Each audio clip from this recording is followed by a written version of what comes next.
There's a direct connection between the diversion of water in the upper Gila River and the health status and economic status of Pimas and Maricopas. In the 1890s, water simply stopped coming down the Gila River.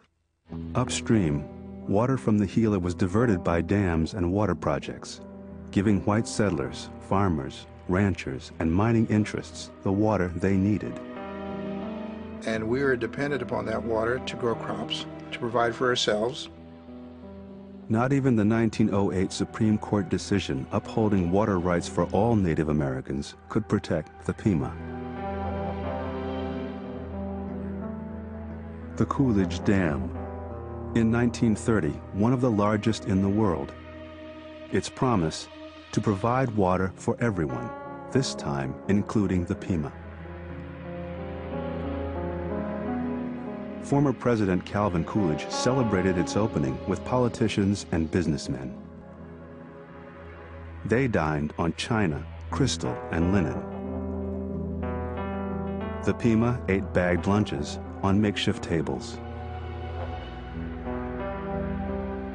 Coolidge passed the peace pipe, but in the end, the Pima got little of the water.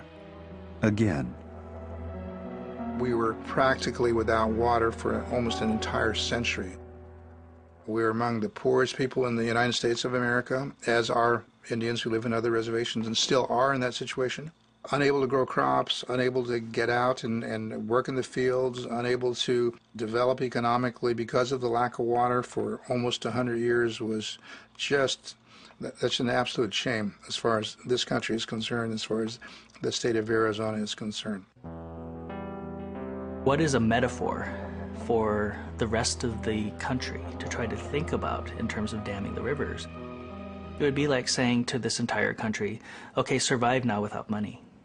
And how would you do that? How would you change your entire economy? How would you change your entire culture? How would you change your entire lifestyle? And would you be successful? Would people die? And the Pima did die, but they died from starvation, not from diabetes. A survey conducted in 1902 found only one case of diabetes among the Pima. But within 30 years of building the Coolidge Dam, there were more than 500.